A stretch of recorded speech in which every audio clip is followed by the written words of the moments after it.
Assalomu alaykum, hurmatli tinglovchilar. Bugungi darsimiz, demak, ikkinchi mavzuga o'tamiz. Darsimiz raqamli biznes modellar deb nomlanadi. Ushbu darsimiz Yevropa Ittifoqining Erasmus Plus Hayatdek loyihasi doirasida taqdim etilmoqda. Demak, men Bobojonov Azizjon, Toshkent davlat iqtisodiyot universiteti raqamli iqtisodiyot va axborot texnologiyalari kafedrasi dotsentiman. Bugun ikkinchi mavzuga to'xtalamiz. Ikkinchi mavzumizda biznes modellar strategik menejmentning asosiy tushunchasi sifatida deb nomlangan mavzu. Bunda demak biz raqamli texnologiyalar va an'anaviy boshqaruv strategiyalari to'g'risida gaplashamiz. Elektron biznesdan raqamli biznesga o'tish haqida gaplashamiz va biznes model strukturalarining xilma-xilligi, xususan Canvas biznes modeli, Zotamid biznes modeli, BM Navigator biznes modeli, 4V approach, gibrid biznes modellari va resurslarga asoslangan biznes modellar to'g'risida gaplashamiz. Demak, avvalambor kelinglar raqamli transformatsiya va raqamli biznesga o'tish degan tushunchalarga to'xtalamiz. Keyingi yillarda raqamli transformatsiya, raqamli biznesga o'tish, raqamlashtirish degan ko'plab tushunchalar, so'zlar, terminlar paydo bo'lmoqda. Xususan raqamli transformatsiya. Raqamli transformatsiyani nima asosida bo'ladi? Bu raqamli biznesga o'tish ma'nosini beradi. Raqamli biznesda raqamlashtirish va raqamli texnologiyalar asosida uni yangi bosqichga olib chiqish, yangicha yondashuv asosida tizimlashtirish ma'nolarini anglatadi. Keling, raqamli transformatsiya nima asosida amalga oshirishini ko'rib o'tamiz. Bunda qo'shimcha reallikka ega mahsulot va xizmatlar, moddiy xizmatlar bilan qo'shimcha reallikka ega bo'lgan mahsulotlar va xizmatlarni misol qilishimiz mumkin yoki moddiy aktivlarga egalik huquqidan raqamli aktivlarga boshqarishga o'tishi misol qilishimiz mumkin. Raqamli mahsulotlarning paydo bo'lishi bilan izohlashimiz mumkin. Kompaniya chegaralarini o'zgartirish va ekotizimni shakllantirish. Demak, kompaniya bitta doirada faoliyat yuritayotganda, bu doirani kengaytirib, kengroq doiraga, mahalliydan mintaqaviyga, mintaqaviydan dunyo bozorlariga chiqishni mo'ljallayotgan bo'lsa va raqamli biznesni globallashuvi amalga oshayotgan bo'lsa, demak shu jihatlar juda ham naqa hisoblanadi. Muhim hisoblanadi. Endi bu nima natija beradi degan savolga biz aytishimiz mumkinki, avvalambor moddiy va virtual maydon o'rtasidagi chegaralarni o'zgartiradi. Ya'ni bu chegaralarni olib tashlaydi. Yangi qiymat zanjirlarini paydo bo'lishi va yangi bozorlarni ochishi, yangi bozor imkoniyatlarini vujudga kelishi bilan izohlanadi. Endi biz ushbu mavzumizda strategiyaga alohida to'xtalamiz, chunki raqamli strategiya degan tushuncha ham ommalashib boryapti. Biz shu raqamli strategiya doirasida avvalambor strategiyani o'zi nima ekanligini tushunib olishimiz talab etiladi.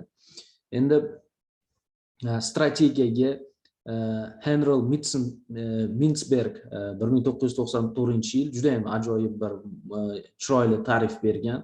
Ushbu ta'rif 4 ta jihatini aytib o'tishimiz mumkin. Birinchidan, bu maqsadga qanday erishishni rejalashtirish kerakligidan kelib chiqadi. Demak, maqsadni rejalashtirishimiz kerak ekan. Ikkinchisi, bu muayyan demak vaqt oralig'idagi harakatlar to'plami bo'lishi kerak ekan. Uchinchidan, mahsulotni raqobatchilarga nisbatan joylashishi, pozitsiyaga ega bo'lishi va to'rtinchisi rivojlanish istiqbollari, qarashlar va yo'nalishlarni o'zida mujassamlashtirish kerak. Demak, biz e'tibor bersak agar, demak, har bir demak, 4 ta shu jihat, har biri demak juda ham muhim jihatlar va ushbu strategiya tushunchasini qamrab oladi. Endi shu bilan birga Michael Porter 1996-yilda demak strategiyaga boshqa bir ta'rifni beradi.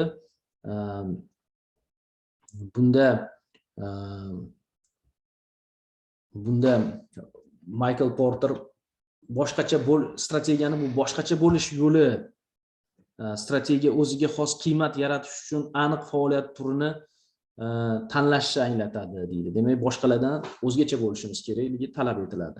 Keyingisi raqobatbardosh pozitsiyani tanlash va iste'molchilar oldida kompaniyani ajratib ko'rsatish, qo'shimcha qiymat qo'shish, raqobatchilardan farq qiladigan faoliyatni amalga oshirishni nazarda tutadi. Bu yana ingliz tilida competitive advantage deydi. Demak, competitive advantage ga e'tibor berish kerak. Keyingisi firma maqsadlari va ushbu maqsadlarga erishish vositalarini birlashtiradi. Demak, strategiya firma maqsadlari va ushbu maqsadlarga erishish vositalarini o'zida birlashtirish kerak bo'ladi.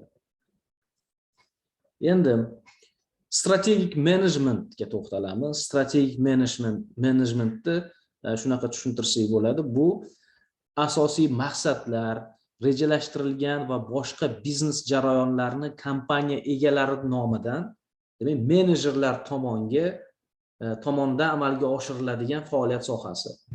Demak, yana qaytaramiz, asosiy maqsadlar, rejalashtirilgan va boshqa biznes jarayonlarni kompaniya egalari nomidan, demak, amalga oshiriladigan faoliyat sohasi. Demak, shu strategik menejment bo'ladi. Keyingi uni to'ldiradigan tushuncha maqsadlarga erishish yo'nalishlari va usullarini qidirish. Demak, strategik menejmentning vazifalaridan bittasi, demak, maqsadlarga erishish yo'nalishlari va usullarini qidirish. Keyingisi noaniqlik sharoitida tashqi muhitda kompaniyaning samaradorligini oshirish uchun resurslardan foydalanish. Demak, har bitta biznes ma'lum bir miqdorda noaniqlik muhitida faoliyat olib boradi. O'lchanadigan jihatlar bor, o'lchanadigan parametrlar bor, o'lchanadigan ko'rsatkichlar bor. Ammo shu jihatda ham noaniqlik sharoiti bor. Ayrim ko'rsatkichlarni o'lcha olmaymiz, ayrim ta'sir etiladigan omillarni bilmaymiz. Demak, shu faoliyatda, shu sharoitda kompaniya, demak, resurslardan unumli foydalanish va samaradorlikni oshirish vazifalari qo'yiladi strategik menejmentga. Endi biz strategiyaga, raqamli strategiyaga olib boradigan bir tushunchalarni tushunib olish uchun o'rganyapmiz. Buni hozirgi strategiya darajalari slaydiga e'tibor qaratsak agar, unda 3 xil strategiya bor. Demak, birinchisi korporativ strategiya, ikkinchisi kompaniya darajasidagi. Birinchisi bu korporativ strategiya, bu albatta kompaniya darajasidagi strategiya, keyingisi muayyan biznes turlari bo'yicha strategiyalar, bu raqobat strategiyalari deb yuritiladi. Keyingisi funksional, ya'ni quyi darajadagi strategiyalar hisoblanadi. Biz albatta raqamli strategiyani qurishimizda bu tushunchalarni farqiga borishimiz kerak. Demak, raqamli transformatsiya ko'proq mana shu korporativ darajalarda amalga oshiriladi. Demak, raqamlashtirish strategiyada raqamlashtirish bo'lsa agar, bu funksional strategiyalarda amalga oshirishni tushunishimiz kerak. Mana endi raqamli strategiyada biz ushbu yerda ikkita ta'rifni keltirdik.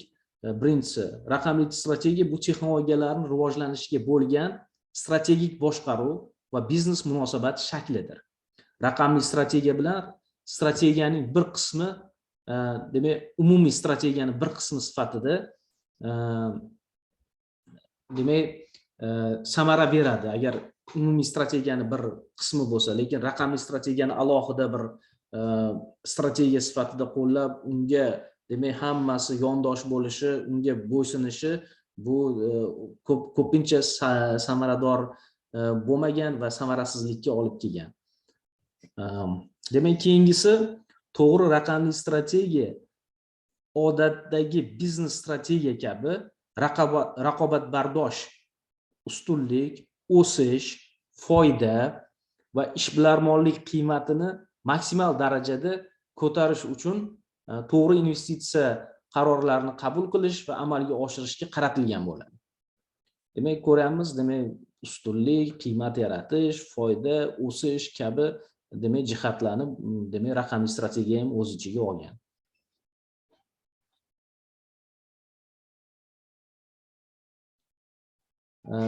Umumiy va raqamli strategiyani o'rtasida qanaqa bog'liqlik bor desa agar, ushbu savolga demak raqamli strategiya umumiy strategiyani bir qismi bo'lishi kerak. Albatta raqamli strategiya umumiy strategiyani bir qismi bo'lishi kerak. Chunki bu undan quyi darajada turadigan strategiyalar hisoblanadi. Mana ko'rishimiz mumkin, biz pastda ikkita tushunchani ochiqlaymiz. Bu raqamli strategiyalar nimalar o'zi desa agar, shundan xulosa qilib umumiy strategiyaga qanaqa aloqasi borligini tushunishimiz mumkin.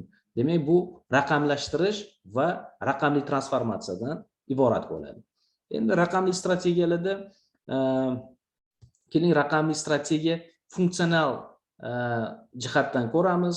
Bu albatta raqamlashtirish bilan amalga oshiriladi. Raqamlashtirish demak bu funksional strategiya hisoblanadi, chunki u individual jarayonlarni o'zgarishiga ta'sir qiladi. Keyingisi raqamli transformatsiya strategiyasi, bu korporativ strategiya hisoblanadi, chunki bu umuman biznesni butunligicha o'zgartirishni maqsad qilgan bo'ladi. Demak, biznes modelini o'zgartirishga qaratilgan bo'ladi. Endi funksional strategiyaga misol keltiramiz. Demak, raqamli, demak aytganimizdek, raqamli marketingni demak bir naqasi misolida ko'rib chiqamiz. Bunda mana e'tibor bersak agar, marketingni demak ko'rib chiqayotgan bo'lsak, birinchidan mijozlarni jalb qilish, ushlab turish uchun taktik usullarni o'z ichiga olishi mumkin. Bu masalan SEO, SEM, PR, SEM, content marketingi va shunga o'xshagan narsalarni bir anaqa marketing kompaniyasini tashkil qilish nuqtai nazaridan qaraydigan bo'lsak agar, demak shu oldiga mana shu rejalarni qo'yadi. Masalan, raqamlashtirish maqsadida shu rejalarni qo'yadi va bu quyidagi savollarga javob berish kerak. Birinchidan, internet marketing kompaniyaning marketing funksiyasini qanday yaxshilaydi? O'zi mana shu kursimiz davomida ham ko'plab biznes masalalarni, ko'plab savollarga javob berish natijasida demak biz juda ham bir biznesni yoritilmagan, ochiqlanmagan qismlarni ochishga muvaffaq bo'lamiz. Xuddi shunga o'xshagan biz raqamli marketing shunaqa funksional strategiyasini amalga oshirayotgan paytimizda, funksional darajadagi raqamli strategiyani amalga oshirayotganimizda shunaqa savollar berishimiz kerak. Bu savolni biz mana ko'rishimiz mumkin. Birinchisi nima? Internet marketing kompaniyaning marketing funksiyasini qanday yaxshilaydi? Yaxshilaydimi va qanday yaxshilaydi? Ikkinchisi, siz qanday onlayn marketing kanallaridan foydalanishingiz kerak? Qaysi biri sizga demak foydali? Mijozlarni jalb qilishning qanday modellaridan foydalanish kerak? Internetda qanday marketing dasturi va kampaniyalarni amalga oshirish mumkin? Ularning amaldagi marketing dasturlari bilan qanday aloqasi bor? Kompaniyamizda ishlab turgan marketing demak o'zimiz yuritib turgan marketing demak strategiyalarimiz bilan, marketing ishlarimiz, dasturlarimiz bilan qanchalik bir-biriga to'g'ri keladi. Keyingisi o'z mahsulotingizni raqamli makonda qanday qilib reklama qilishingiz mumkin? Ya'ni ayrim mahsulotlar bo'ladi, raqamli maydonda analogi yo'q bo'lishi mumkin yoki u mahsulot muhitda odatdagi strategiyalar, yondashuvlar yechim bo'lmasligi mumkin. Shunda biz o'ylab o'zimizga savol berishimiz kerak. Buni internetda, raqamli makonda qanaqa qilib buni reklama qilsak, qayoqda reklama qilsak, qaysi usullarda reklama qilsak juda ham bir samarador bo'ladi. Albatta savollar berilishi bilan, demak, javoblar ochiqlanadi va siz kerakli javoblarga yetib borish, savollar to'g'ri qo'yilishi o'zi masalani yarim hal bo'lishi. Shuning uchun ham biz savollar beryapmiz. Keyingisi KPI, biz bilasizlar, asosiy samaradorlik ko'rsatkichlari, key performance indicators. Bunda iste'molchiga yetkazish hajmini oshirish, tovar qiymati, sotish, auditoriya hajmi, iste'molchilarning faolligi, umuman raqamli marketingda juda ham ko'rsatkichlar juda ko'p. Demak, biz qaysilarini o'zimizga, demak, samaradorlik ko'rsatkichlari qilib belgilaymiz. Demak, mana bitta anaqa misolni ko'rdik. Keyingisi raqamli transformatsiya strategiyasi hisoblanadi. Unga ham xuddi mana shunaqa savollar berib, savollarning javobi asosida biz bir o'zimizni tushunchamizni, demak, raqamli transformatsiyamizga kerakli bo'ladigan jihatlarni bir o'ylab ko'rishga, tafakkur qilishimizga imkon yaratiladi. Keling, savollarga qaraymiz. Raqamli texnologiyalardan foydalangan holda saytning biznes modelini optimallashtirish mumkinmi? Biz saytda bitta kompaniyada bo'lsa agar, onlayn biz albatta raqamli texnologiyalar, raqamli bizneslar haqida gaplashamiz. Agar demak optimallashtirish mumkin bo'lsa, modelni optimallashtirish mumkin bo'lsa, u qanday qilib amalga oshirish mumkin? Qanaqa usullari bor? Keyingisi, raqamlashtirish kompaniyaning turli sohalariga qanday ta'sir qiladi? Savdoga, marketingga, kadrlar bilan ishlashga, ishlab chiqarish va boshqalarga. Keyingisi KPI ni aniqlash. Demak, sotishni ko'paytirish, xarajatlarni kamaytirish, ishlab chiqarishni optimallashtirish va hokazo. Undan keyingisi strategik tashabbuslarni aniqlash va ustuvor yo'nalish bu xodimlarning harakatchanligini oshirish uchun korporativ dasturlarni yaratish yoki mijozlarni jalb qilish uchun veb-saytni optimallashtirish. Demak, biz mana shu raqamli transformatsiyani amalga oshirayotganda mana shunaqa o'zimizga savollarni, bir tur savollarni berishimiz kerak bo'ladi.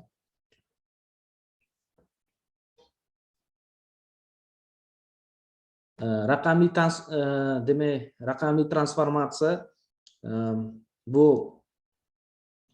intellektual tizimlar doirasida qanaqa bo'lishi kerak? Buni mana quyidagi chizmada ko'rishimiz mumkin. Albatta biz xodimlarni rivojlantirishimiz kerak, ularni tayyorlashimiz kerak, ular bilan ishlashimiz kerak, ularga to'g'ri tushuntirishimiz kerak. Demak, chunki agar xodimlar yaxshi tushunsa, demak, raqamli transformatsiyani amalga oshirish juda ham silliq kechadi. Keyingisi mijozlar ishtiroki. Biz demak bu jarayonda albatta mijozlarning fikrini, mulohazalarini to'g'ri tafakkur qilishimiz kerak, to'g'ri tushunishimiz kerak. Shundagina biz amalga oshirilayotgan transformatsiya mijozlar bilan ishlagan vaqtimizda juda ham silliq amalga oshadi. Keyingisi operatsiyalarni optimizatsiya qilish. Demak, biz ishlayotgan muhitda ma'lum bir protseduralar bor edi. Bu demak odatiy biznes jarayonidagi offline biznes bir muhitdagi jarayonlar edi.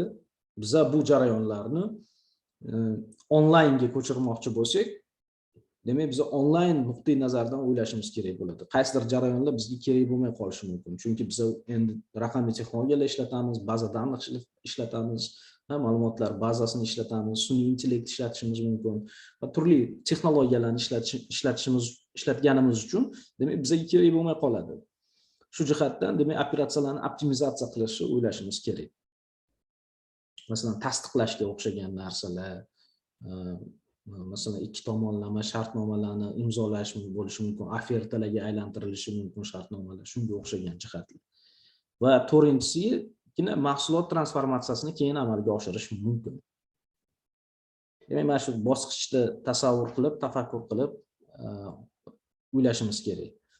Bitta kompaniyani transformatsiya qilish kerakmi? Avvalambor xodimlardan boshlash kerak, mijozlarning ishtirokini o'ylash kerak, mijozlardan feedbacklar olish kerak va operatsiyalarni soddalashtirishimiz kerak va keyin mahsulotni demak raqamlashtirishimiz mumkin yoki xizmatimizni raqamlashtirishimiz mumkin. Endi biznes modellarning o'zgarishiga biz bir qator misollar keltirdik ushbu slaydda. Bu Xiaomi Xitoyda demak kompaniyasi, barchamizga Mi telefonlari orqali mashhur bo'lgan kompaniya. Bu ilmiy tadqiqot ishlariga katta mablag' sarflamaydi, balki tayyor ishlanmalarni demak crowdsourcing asosida kompaniyalardan jalb qiladi. Ushbu sohada mutaxassislarni, ishlanmalarni, tayyor ishlanmalarni nimaga e'tibor qaratadi. Keyingisi yana bir misol, Telstra degan Avstriyaning eng yirik telekommunikatsiya media kompaniyasi hisoblanadi. Bu mijozlarga xizmat ko'rsatishni crowdsourcing usuliga o'tkazdi va xarajatlarni kamaytirishga va mijozlarning ehtiyojini qondirishga erishdi. Demak, ko'plab murojaatlar, demak, bir paytda o'zida ko'plab mijozlar bilan ishlash jihatlari bor edi. Bu shunaqa demak mijozlarni bir-biri bilan mustaqil va bepul aloqada bo'lib, oddiy muammolarni hal qilishga ko'maklashadigan shunaqa bir usul qo'lladi, model qo'lladiki, bu demak o'z-o'zidan crowdsourcing asosida shu xarajatlarni kamaytirdi, biznes proseslarni yengillashtirdi. Yoki Buyuk Britaniyadagi moda poyabzallarini ishlab sotadigan Magento onlayn do'konini aytishimiz mumkin. Bunda ular dropshipping asosida demak biznes modelni ishlatib boshlashdi. Bu transformatsiya orqali ular demak brend poyabzallarini demak iste'molchilarini geografiyasini kengaytirdi birinchidan. Ikkinchidan to'g'ridan to'g'ri mana shu modali poyabzallarga bo'lgan dostupni bir imkoniyatni ma'lum bir qatlam aholi uchun ochdi. Albatta biznes modellarni o'zgartirish biznesda juda ham yuqori foydalikka olib chiqadigan jihatlardan bittasi. Faqatgina uni to'g'ri tanlansagina va qo'shilgan qiymatni, o'sha qiymat takliflarini hisobga olgan holda ishlab chiqilsa, bu mana shunaqa juda ham foydali natijalarga olib keladi. Endi raqamli transformatsiyani nimalar asosida amalga oshirsa bo'ladi? Bu turli xil muammolarni yechishni hisobiga bo'lishi mumkin. Bu aytaylik, mijozlarga fokusdan boshlab, raqamlashtirishdan boshlab, raqamli qanaqadir texnologiyalarni qo'llash, programmalarni ishlatish yoki personalizatsiya, kustomizatsiya degan tushunchalarni o'tgan darslarda gaplashdik. Shular orqali ham amalga oshirish mumkin. Ushbu ro'yxatda demak ko'rishlaringiz mumkin, ingliz tilida berilgan. Men qo'shimcha ma'lumot sifatida sizlarga taqdim etyapman buni. Endi biznes modellarini raqamli transformatsiyasi demak qanaqa amalga oshiriladi? Shunga to'xtaymiz. Nima qilishimiz kerak? Mana bir kompaniya bor. Boya aytib o'tdik, 3-4 ta bosqichdan keyingina amalga oshirish kerak. Demak, bu bir yuqori darajadagi bir tasavvur bilan aytgan bo'lsak, endi buni detalniy ko'rinishini ko'ramiz, demak, batafsil ko'rinishini ko'ramiz. Demak, birinchisi, biznesni tubdan tafakkur qilish kerak. Mijozlarning yangi afzalliklari, yangi foyda manbalariga e'tibor qaratish kerak. Biz demak biznesni transformatsiya qilishimizdan oldin o'ylashimiz kerak. Bu foyda berish kerak, yangi qiymat taklif yaratish kerak degan maqsad bilan qilishimiz kerak. Ya'ni raqamli transformatsiya qilish kerak ekan degan holda raqamliga o'tyapti, biz ham raqamliga o'tishimiz kerak degan faqat bir tomonlama tushuncha bilan amalga oshirish bu juda ham noto'g'ri natijalarga olib kelishi mumkin. Shuning uchun oldin biz maqsadlarimizni aniqlab olishimiz kerak. Qanaqa afzalliklar beramiz, nima foyda beramiz, nima tezkorlik, nima qiymat takliflari bo'ladi. Keyingisi faoliyat turlari. Demak, bu nimalarni o'z ichiga oladi? Yangi mahsulotlar yoki xizmatlarni yaratishni oladimi yoki eskilarni yengillaydimi? Faoliyat turi qayerga qaratilgan bo'ladi? Undan keyingisi mijozlarni tanlash. Biza o'sha transformatsiyamizni yangi mijozlar sektori uchun qilamizmi yoki mavjud mijozlarimiz sektori uchun qilamizmi? Keyingisi differensiatsiya manbai. Demak, yangi qiymat yaratish yoki biznesni qanaqadir mahsulotlarimizni yangi turlarini ishlab chiqish, yangi bir ko'rinishda berish, yangi bir dizaynda berish, yangi bir usulda ishlab chiqarish yoki o'shani resurslarimizni boshqacha bir masalan aytaylik temirdan yog'ochga o'tish yoki aytaylik qog'ozdan qanaqadir reklama usullarini o'zgartirishga erishish, oddiy qog'oz reklamalar, ko'cha reklamalaridan yoki televizor reklamasidan internet reklamasiga, mobil reklamalarga o'tishlarni o'ylashimiz mumkin. Keyingisi ishlab chiqarish tizimi. Bu ham albatta ishlab chiqarish nuqtai nazaridan qaraydigan bo'lsak, juda ham muhim. Chunki demak, yangi ishlab chiqarish tizimi yangi xizmatlarni taklif qilishi taqozo etadi, yangicha ishlashi taqozo etadi. Keyingisi tashkiliy tuzilma. Demak, raqamli transformatsiyada yangi tashkiliy tuzilma o'zgaradimi? Yangisini taklif qilish kerakmi yoki eskisi bilan ishlaymizmi? Qanaqa bo'ladi bu o'zi? Undan keyingisi bozorga kirish mexanizmi. Mahsulot yoki xizmatlarni aytaylik tarqatishda, uni distributsiyasida qanaqa o'zgarishlar bo'ladi yoki optim ishlaydigan mijozlarimiz bilan qanaqa ishlaymiz yoki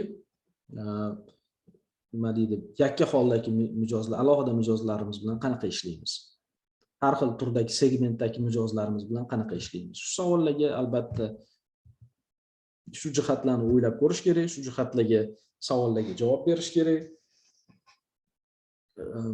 Buni yana bitta naqa jihatiga e'tibor qaratinglar. Ko'pincha raqamli biznes modellarni raqamli transformatsiyasi deganda bu mutlaqo bir yangi mahsulot yoki bir xizmatni yaratish emas, balki asosiysi bu yangi qiymat taklifi bilan chiqish nazarda tutiladi. Shu joyi juda ham muhim. Ya'ni qaysi biz qanaqa yangi qiymat taklifi bilan chiqamiz? Yangi mahsulot qilamizmi, yangi xizmat qilamizmi? Bu muhim emas. Biz qanaqa yangi qiymat beramiz o'sha mahsulotga yoki xizmatga, mijozga nima foydalilik, naflilik yetkazamiz qo'shimcha.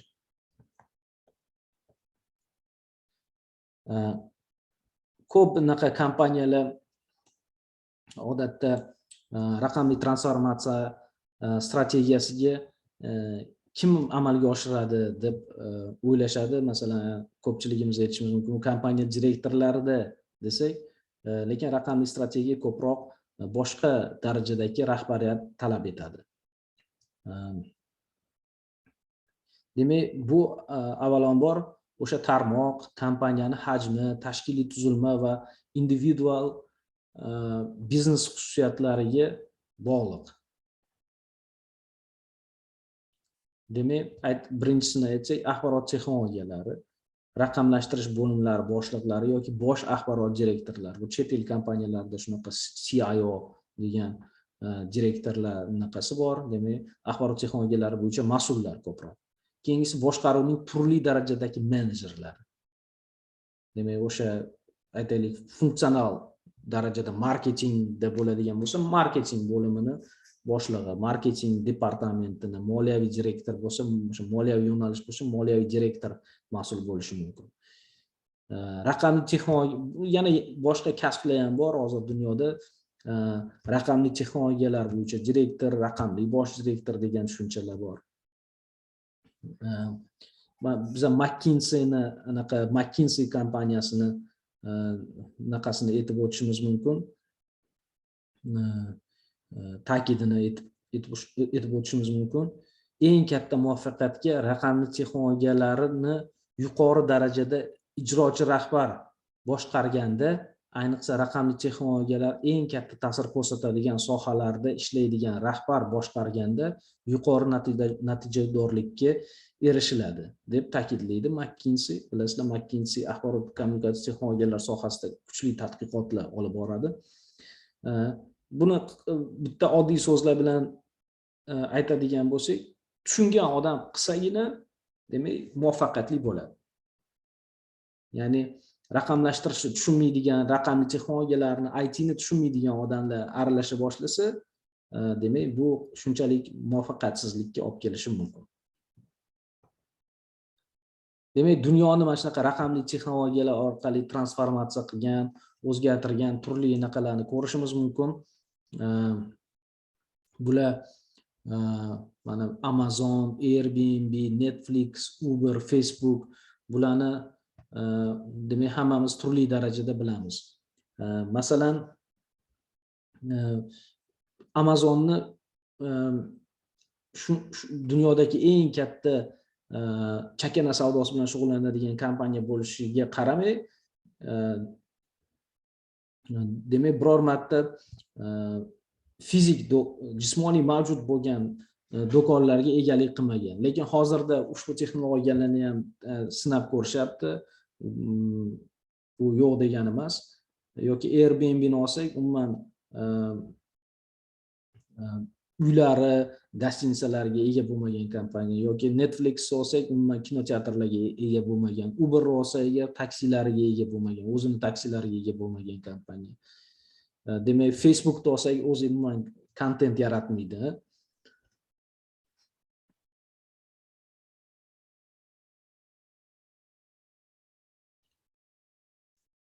Demak, raqamli transformatsiya strategiyasiga endi to'xtalamiz. Raqamli transformatsiya strategiyasini, demak, raqamli transformatsiyani o'zi haqida gaplashdik. Endi raqamli transformatsiya strategiyasi. Demak, quyidagiga e'tibor berishimiz kerak. Bir nechta jihatlarni, aspektlarni sanaymiz. Amalga oshirish siyosatini yaratish kerak. Birinchi o'rindagi ishlar va asosiy bajaruvchilarni aniqlash kerak. Bu komponentlar nimalardan iborat? Raqamli transformatsiya yo'nalishini tahlil qilish va aniqlash. Raqamli transformatsiya bo'yicha yo'l xaritasi tuzish. Raqamli transformatsiya yo'nalishlarini aniqlash. Raqamli transformatsiya vositalarini aniqlash. Amalga oshirish va rahbarlikni belgilash va budjet va moliyalashtirish manbalarini belgilash. Demak, biz raqamli transformatsiya strategiyasini amalga oshirganda mana shu jihatlarga e'tibor berishimiz kerak. Har biriga qisqacha to'xtalib o'tamiz. Demak, birinchisi tahlil. Demak, raqamli transformatsiya strategiyasini stakeholderlar deydi, manfaatdor tomonlarning ehtiyoji va ustuvorliklarini belgilash talab etiladi. Bunda iste'molchilar, aksiyadorlar, xodimlar, menejerlar, sheriklar va hokazolar. Demak, sanoat tahlili bunda masalan 5 ta Porter kuchlari, 6 ta Grant kuchlari kabi demak tushunchalarni ishlatishimiz mumkin, analizlarni, tahlillarni ishlatishimiz mumkin. Yana asosiy qiymatni aniqlash uchun ichki faoliyat va sotuvlarni tahlil qilishimiz kerak. Tashqi raqamli imkoniyatlarni tahlil qilishimiz kerak. Texnologiyalar, sheriklarda, raqobatchilarda nima bo'lyapti? Mijozlar tajribasini tarkibiy tuzilishi, customer experience deydi. Xaridor tajribasini xaritalash yoki mapping, customer experience degan tushunchalar bor.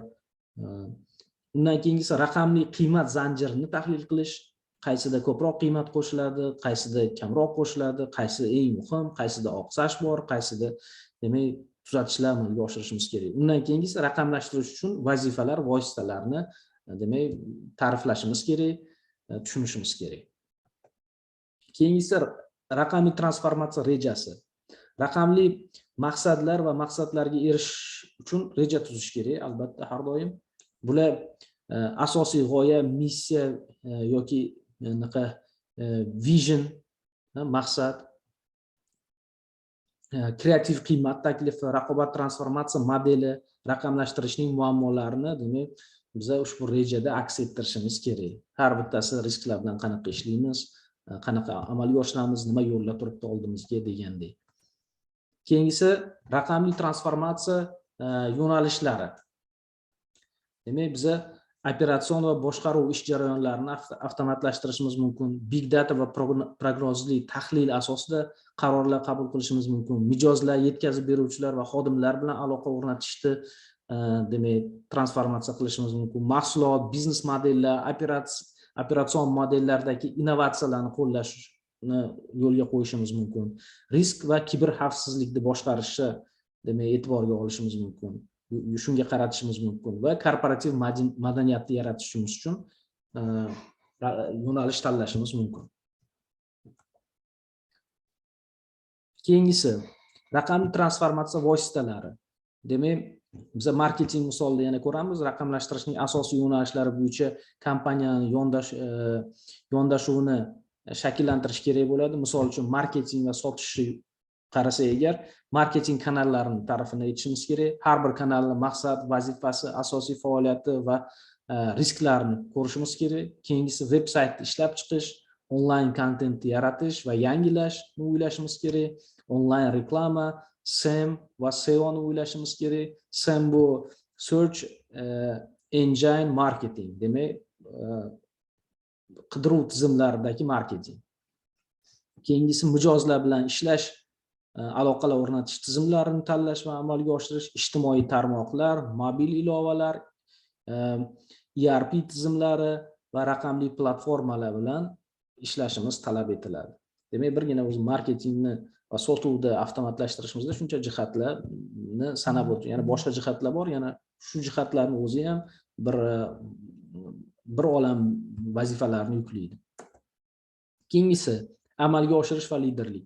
Biz boya aytib o'tdik, albatta uni tushungan odam amalga oshirish kerak. To'g'ri kelgan rahbarga, umuman axborot kommunikatsiya texnologiyalarini tushunmaydigan rahbarga berib qo'yib bo'lmaydi.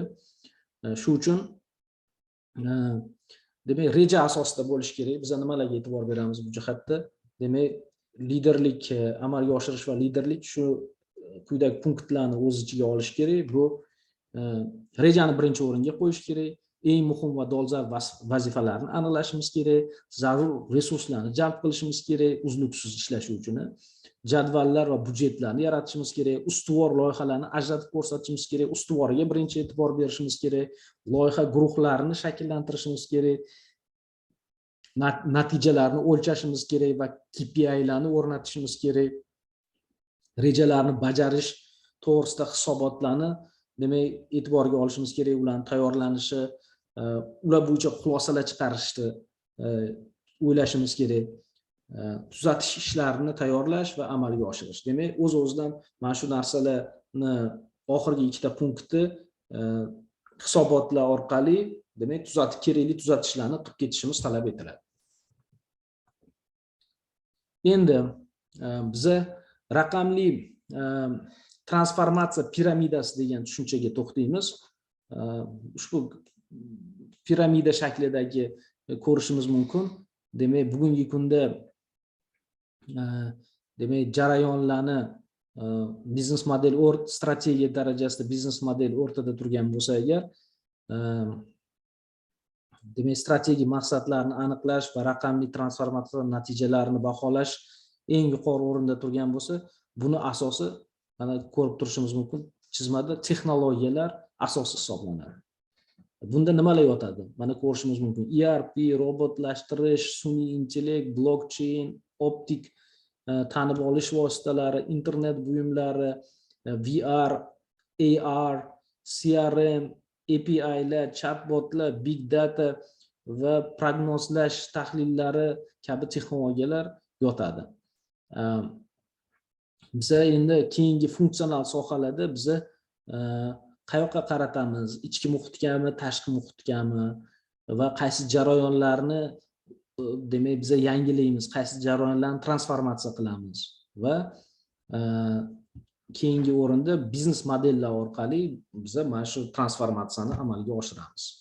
Demak, biznes model eng yuqori anaqasida turadi. Demak, mana shu asoslarga qarab biz biznes modelni tuzamiz. Jarayonlarga, mijozlarga, xodimlarga va texnologiyalarga asoslanib biz biznes modelni tuzamiz.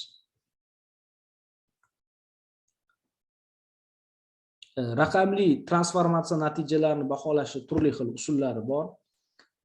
Demak, har doim qiziq bo'lgan investorlarga biz o'zi mana shu raqamli transformatsiyani amalga oshirsa agar yaxshi natijaga ega bo'lamizmi?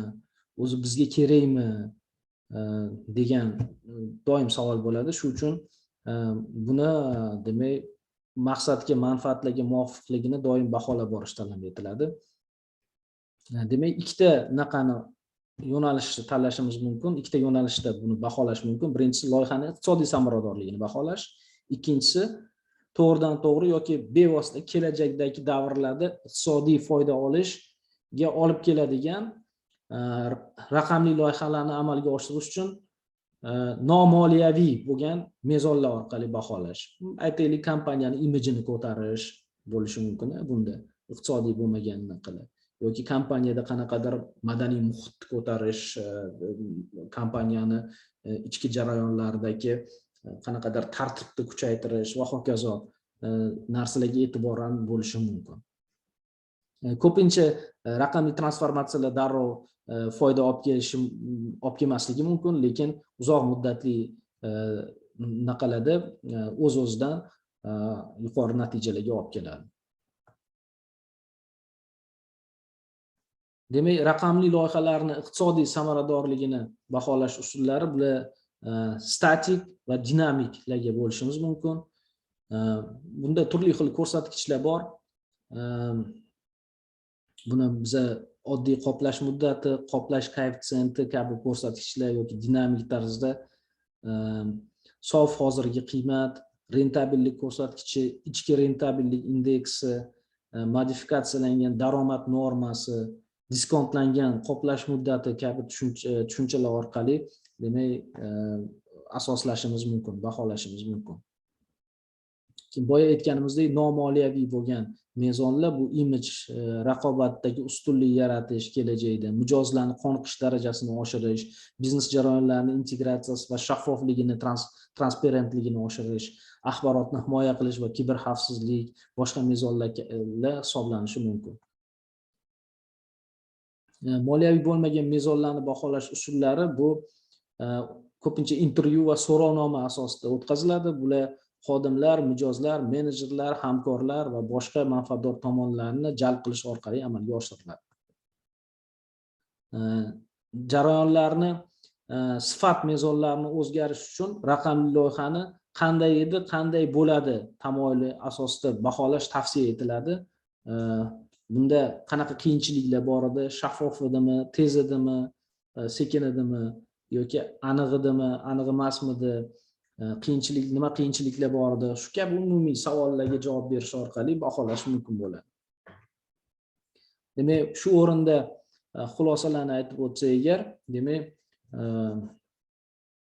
raqamlashtirish va raqamli transformatsiya bo'yicha strategiyalar kompaniyani strategik boshqaruvni birta tizimga, boshqaruv tizimiga keltirish uchun juda ham muhim. Raqamli transformatsiya strategiyasini ishlab chiqishda strategik tahlil va rejalashtirish vositalari qo'llaniladi. Raqamli transformatsiya modellari bir qator ichki va tashqi omillarga bog'liq. Raqamli transformatsiyani raqamli aktivlariga sarmoya sifatida qarash mumkin. Raqamli va raqamli transformatsiyalar loyihalarini baholash pul mablag'lari oqimini belgilash asosida ham, moliyaviy bo'lmagan ko'rsatkichlar asosida ham amalga oshirilishi mumkin ekan demak. Biz endi biznes modellarni turi, strukturalarining turli xilma-xilligi degan kichik bir mavzuga yana bir to'xtalamiz. Ushbu ikkinchi mavzumiz doirasida. Bu 3-reja savoli edi.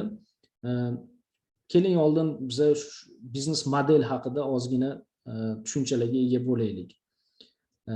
Biznes model bu tashkilot qanday foyda keltirish haqida tushuncha beradi. Tashkilot qanaqa ishlashi haqida tushuncha beradi. Tashkilotning turli mijozlarga taqdim etadigan qiymatini tasdiqlaydi. Tashkilot va uning sheriklarining ushbu qiymatni yaratish, targ'ib qilish va mijozlarga yetkazish qobiliyatini aks ettiradi. Barqaror daromad olish uchun zarur bo'lgan kapital manbalarini ko'rsatadi. Bu kompaniya qiymat yaratish va foyda olish uchun foydalaniladigan usul. Demak, kompaniyaning raqobat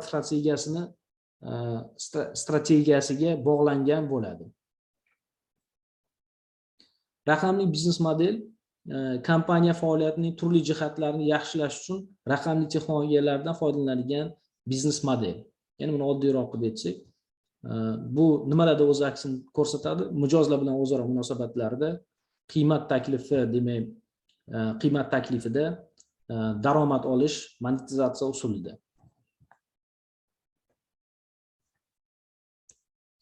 Demak, raqamli biznes modellarini turlari, biz asosan buni 6 ta turga ajratamiz, lekin ko'p manbalarda 110 yoki 55 ta biznes modellar deb kelgan yaxshi kitoblar ham bor. Umumiy holda biz ularni tuzilishidan, tarkibiga qarab 6 ta guruhga ajratishimiz mumkin. Bular o'tgan darsda ham, birinchi darsda ham buni ko'rib chiqdik. Bular elektron tijorat, obunaga asoslangan modellar, ochiq manbali open source biznes modellari, talab bo'yicha ishlaydigan biznes modellar, bepul mahsulot berib freemium tarzda ishlaydigan biznes modellar, reklama asosida daromad oladigan biznes modellar hisoblanadi. Bulardan eng mashhuri, butun dunyoda keng foydalaniladigan, Alexander Osterwalder tomonidan ishlab chiqilgan, taklif etilgan juda ham bir juda ham oxirgi yillarda ko'p foydalaniladigan biznes model strukturasi bu Canvas biznes modeli deb yuritiladi. Amerikalarda ham, Yevropalarda ham, ayniqsa Amerika davlatlarida, Amerikada, Qo'shma Shtatlarida juda ham keng foydalaniladi. Bu tadbirkorlik darslarida ham aynan shu model asosida darslar olib boriladi. Ko'rib turibmiz, bunda asosiy o'rtada shu sariq rangda berilgan qiymat taklifi turibdi. Undan keyin mijozlar bilan aloqa qilish texnologiyalari, sotuv kanallari, maqsadli iste'molchilar guruhi segmentlari va daromad oqimlari. Pastda daromad oqimlari. Demak, o'ng tomoni ushbu sariqdan o'ng tomoni daromad oqimlari bilan birga bu daromad qismi deb yuritiladi va chap tomoni esa, demak, asosiy hamkorlar, asosiy jarayonlar, asosiy resurslar va xarajatlar tarkibi bo'lgan qismi bo'lsa, bu qismi xarajatlar qismi deb yuritiladi. Demak, biz biror biznes model qurganimizda doim qiymat taklifidan boshlab, demak, maqsadli iste'molchilar segmenti tomon qarashimiz kerak va ularga qanaqa sotamiz, ular bilan qanaqa aloqa o'rnatamiz va daromadlar oqimini qanaqa tashkil qilamiz, qaysi model asosida ishlaymiz.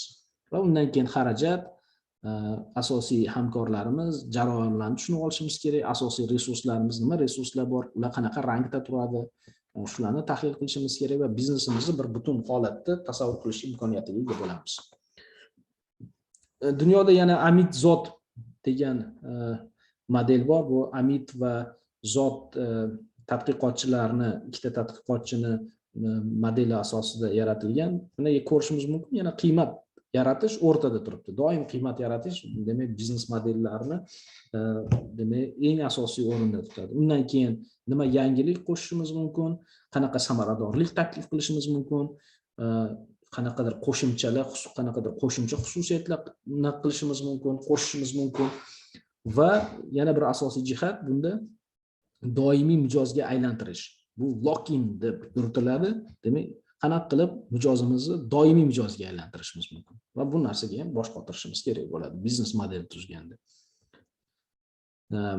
Navigator, biznes model navigator nomi bilan demak tanilgan biznes model strukturasi bu, demak, o'rtada kim mijozni qo'yapti, demak, yana undan keyin ko'rishimiz mumkin. Bu qiymat taklifi, daromad qayoqdan olinadi, qiymat qayerdan qo'shiladi va bir qator savollar berilyapti. Bunaqada yon tomonlarga e'tibor bersalaringiz agar, qiymatni qanday yaratamiz o'zi? Mijozlarga nima taklif qilamiz o'zi? Ish qanday yo'lga qo'yamiz? Ishni qanday yo'lga qo'yamiz degan savollarga javob berish kerak bo'ladi. Va buni agar detalni ko'rib chiqsak, batafsil ko'rib chiqsak agar, juda ham bir biznes model yaratishda yaxshi bir mantiqda asosida qurilgan. Keyingi biznes modelimiz bu 4 ta W yondashuvi deb nomlanadi. Bunda quyidagi savollarga javob berishimiz kerak. Bu o'zi ingliz tilida W savollari bor. Why, what, when degani, who degan, W bilan boshlanadigan, o'shalarga asoslangan. Birinchisi, nima uchun? Nega siz ushbu tashabbusni ko'rib chiqmoqdasiz? Nimaga mana shu modelda siz shu ishni shu faoliyatni amalga oshirmoqchisiz? Qanday natija maqsad qilingan? Keyingisi kimga? Siz kimga qiymat yetkazishni maqsad qilyapsiz va uni amalga oshirishda kim ishtirok etmoqda? Nima degan savol, manfaatdor tomonlarga qiymatni yetkazish uchun qanday yechimlar, strategiya yoki g'oyalar mavjud? Nima bilan shuni qiymatni yetkazmoqchisiz? Keyingisi qachon? Qachon vazifalarni amalga oshirish yoki maqsadlarga erishish kerak? Tashqi cheklovlar mavjudmi? Qachon, qanday degan savol desak bo'ladi. Bu 4V yondashuvi. Buni mana 4V yondashuvini mana shu shaklda ham ko'rishimiz mumkin. Mana ichida har bir jihatlarni demak qamrab olgan. Nima, qanday, nega, kim bilan degan savollar va har biriga demak alohida to'xtalingan. Demak, gibrid biznes modeli ingliz tilida hybrid deb yuritiladi. Demak, bu ushbu chizmada ko'rishimiz mumkin. Bunda ham o'z-o'zidan qiymat taklifi, mijozlanish segmentlari, sotuv kanallari, xarajatlar tarkibi demak juda ham muhim va ikkita effekt, tarmoq effekti va hamda sinergiya effektini o'ziga qamrab olgan. Gibridlash o'zi bu mavjud biznes modellarni raqamli davriga moslashtirish sifatida qaraladi yoki transformatsiya desak bo'ladi. Ya'ni ko'pchilik gibridlashda qisman offline bizneslariga, qisman onlayn funksiyalarni qo'shish orqali offline biznesini davom ettiradi. Misol aytaylik, magazin, katta magazinlar tarmog'i ma'lum bir onlayn aytaylik sotuvni yo'lga qo'yadi-da, lekin qolgan hamma jarayonlar offlaynda davom etaveradi. Shunga o'xshash gibrid tushunchaga ega yoki bir vaqt o'zida bir nechta biznes modellar bilan ishlash mumkin. Buni masalan Amazonda, Google'da juda ham ko'p kuzatishimiz mumkin. Bir vaqt o'zida o'nlab, yuzlab usullarda mijozlar bilan ishlashi mumkin kompaniyalar. Keyingisi resurslarga asoslangan biznes model demak modeli. Bunda mana ushbu chizmada e'tibor bersak agar quyidagi savollarga javob berish kerak. Birinchidan eng asosiy savol, biznesning boshqa bizneslardan farqli jihati nimada? Va bu qaysi resurslarni o'z ichiga oladi? Bizning o'zi qanaqa resurslarimiz bor? Ular orqali qanday raqobat ustunlikka erishamiz? Ular orqali qanday yangi innovatsiyalar yaratamiz kabi savollarga javob berish mumkin. E'tiborlaringiz uchun rahmat. Ushbu darsimiz, bugungi darsimiz o'z nihoyasiga yetdi. Keyingi darslarda ko'rishguncha.